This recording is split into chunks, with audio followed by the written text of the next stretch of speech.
Hello दोस्तों, नमस्कार। यह कहानी दोस्ती, अहंकार और सच्ची सफलता के मोल को दर्शाती है। सुरेश अपने दौलत और रुतबे पर घमंड करता है, लेकिन इवेंट में मुख्य अतिथि बने उसके पुराने दोस्त राजेश से उसे जिंदगी का सबसे बड़ा सबक मिलता है। एक भावुक और प्रेरणादायक कहानी। सुरेश अपनी नई चमचमाती कार में बैठा एक फंक्शन के लिए निकल पड़ा। फंक्शन उसके घर से कुछ दूरी पर था। रास्ते में उसे प्यास लगी तो उसने एक छोटे से ढाबे पर कार रोकी। वहाँ उसने पानी और चाय पी। चाय की चुस्कियों के दौरान उसकी नज़र एक व्यक्ति पर पड़ी जो उसे काफ़ी जाना पहचाना सा लगा। थोड़ा गौर से देखने पर उसने पहचाना कि वह उसका पुराना दोस्त राजेश था। राजेश बस का इंतजार कर रहा था। राजेश की नज़रों में अचानक आत्मसंतोष झलकने लगा। वह कार से उतरा और राजेश के पास गया। अरे राजेश, तुम यहाँ इतने सालों के बाद मिल रहे हो, सुरेश ने दिखावटी उत्साह से कहा। राजेश मुस्कुराया। हाँ सुरेश, काफ़ी समय हो गया है, मैं बस का इंतज़ार कर रहा हूँ। सुरेश ने ठहाका लगाते हुए कहा, बस का इंतज़ार? अरे यार, अब तो ज़माना बदल गया है। मेरे जैसे लोग तो अपनी गाड़ियों में घूमते हैं। खैर, तुम कहाँ जा रहे हो? राजेश के कुछ बोलने के पहले ही सुरेश ने उसे अपनी कार में बैठने का ऑफर दिया। चलो, मैं तुम्हें कुछ दूर तक छोड़ देता हूँ। सुरेश अपने पैसों और रुतबे का दिखावा करते हुए कहता रहा। राजेश बस मुस्कुराकर उसकी बातें सुनता रहा। उसने ठहाका लगाया और कहा, अरे यार, तुम अब तक बसों में घूमना पड़ रहा है। देखो, मैं अपनी गाड़ी में हूँ। अपना खुद का बिजनेस है कैटरिंग का। छोटा है, लेकिन बड़े बड़े इवेंट में खाने का इंतज़ाम करता हूँ। आज भी उसी तरह के बड़े इवेंट के लिए जा रहा हूँ। उसकी आवाज़ में गर्व और दिखावा साफ झलक रहा था। राजेश बस मुस्कुरा रहा था। सुरेश ने बातों का सिलसिला जारी रखा। तुम अब भी टीचर हो क्या? राजेश उसकी बातों को बिना कोई प्रतिक्रिया दिए मुस्कुराकर सुनता रहा। उसकी आंखों में एक शांत चमक थी, जैसे वे सुरेश की बातों को महत्व नहीं दे रहा हो। सुरेश ने कहा, चलो, मैं तुम्हें कुछ दूर तक छोड़ देता हूँ, लेकिन यार सच बताऊँ तो अब मुझे ये छोटी मोटी चीज़ें करने में मज़ा नहीं आता। सब कुछ मेरे लिए बड़ा होना चाहिए। बस पैसे का खेल है। राजेश को कार में बिठाकर सुरेश अपनी सफलता की कहानियाँ सुनाता रहा।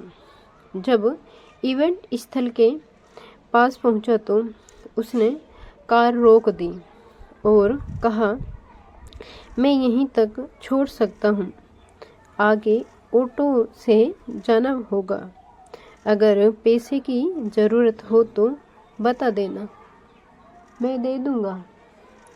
इवेंट स्थल के पास पहुँचने पर सुरेश ने कार रोक दी और कहा, मैं यहीं तक आ सकता हूँ, आगे तुम्हें ऑटो लेनी पड़ेगी। राजेश ने विनम्रता से मना कर दिया और धन्यवाद कहा। सुरेश उसे वहीं छोड़कर इवेंट में चला गया। सुरेश इवेंट स्थल पर अपनी पूरी शान के साथ पहुंचा। वहां का माहौल भव्य था। चमचमाती लाइटें, फूलों की सजावट और शानदार भीड़। थोड़ी ही देर में उद्घोषक ने माइक संभाला और मुख्य अतिथि के बारे में जानकारी देने लगा। आज के इस खास मौके पर हमें बेहद गर्व महसूस कर रहे हैं कि हमारे बीच शिक्षा के क्षेत्र में अद्वितीय योगदान देने वाले, हजारों छात्रों के जीवन में बदलाव लाने वाले और हमारे समाज में एक प्रेरणा स्रोत डॉक्टर राजेश कुमार हमारे मुख्य अतिथि के रूप में मौजूद हैं। सुरेश के कानों में जैसे यह नाम सुनते ही बिजली सी गिरी। उसने हड़बड़ाकर मंच की ओर देखा। उसे अपनी आंखों पर यकीन नहीं हुआ। मंच पर वही राजेश खड़ा था जिसे वे थोड़ी देर पहले बस का इंतजार करते हुए छोटा समझ रहा था। राजेश अब आत्मविश्वास से भरा हुआ से जींस सूट में मंच की ओर बढ़ रहा था। वहाँ हर किसी की तालियों की गड़गड़ाहट गूंज रही थी। सुरेश को याद आया कि उसने राजेश से क्या क्या कहा। बस में सफ़र करने की बात, पैसे की कमी और उसकी टीचिंग प्रोफेशन को कमतर समझने की बात। अब वही राजेश जिसके साधारण जीवन पर सुरेश ने व्यंग किया था, मंच पर खड़ा होकर सम्मानित हो रहा था।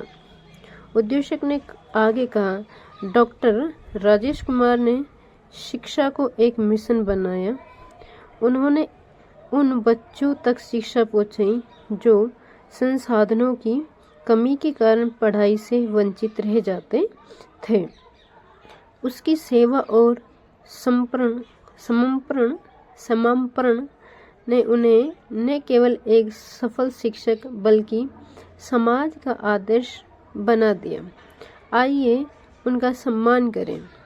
सुरेश की आंखों में शर्मिंदगी साफ झलकने लगी। वह चुपचाप अपनी कुर्सी पर बैठा हुआ था, जैसे उसे यकीन ही नहीं हो रहा था कि जो शख्स उसके सामने खड़ा है वह उसका पुराना दोस्त है। राजेश ने अपने भाषण की शुरुआत की। मैं आज जो कुछ भी हूँ वही मेरे माता पिता, मेरे गुरुजनों और उन बच्चों की वजह से हूँ जिन्होंने मुझे प्रेरित किया। हर व्यक्ति की एक अलग यात्रा होती है और यह जरूरी नहीं है कि हमारी मंजिल हमारे साधनों से तय हो। जो चीज़ हमें सबसे खास बनाती है वो है हमारे इरादे और हमारे कर्म। इवेंट आयोजक ने मंच पर आकर घोषणा की कि सभी विशेष अतिथियों के लिए भोजन का आयोजन किया गया है। आयोजन ने सुरेश से कहा, सुरेश जी, आप इवेंट में कैटरिंग की व्यवस्था संभाल रहे हैं तो कृपया सुनिश्चित करें कि राजेश सर के लिए कुछ खास व्यवस्था हो। उन्हें जो पसंद हो वह परोसा जाए। आयोजक सुरेश को लेकर राजेश के पास आया।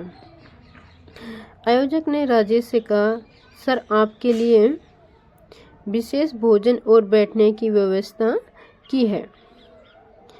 आप भीतर आकर आराम से बैठकर खाना खाइए। राजेश ने तुरंत जवाब दिया, बिल्कुल नहीं, मैं अपने दोस्तों के साथ खाना पसंद करता हूँ। सुरेश मेरे पुराने मित्र हैं और आज मैं उसके साथ ही भोजन करूँगा।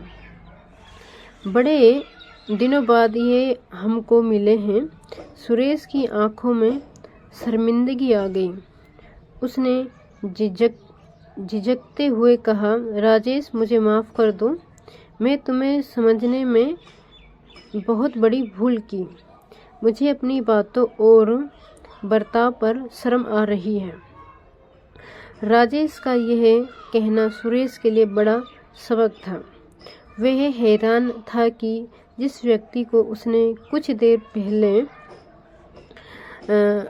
कमतर समझा था वह अब भी उसे अपना दोस्त मानता है और समान भाव से देखता है। उसे अपना मित्र बोल रहा है। राजेश ने यहाँ दोनों जिम्मेदारियां निभाई। एक अध्यापक की भांति सुरेश को एक विनम्रता और समानता की सीख दी, साथ ही अपनी दोस्ती का भी धर्म निभाया। अगर दोस्तों कहानी पसंद आई हो तो लाइक शेयर सब्सक्राइब जरूर करें।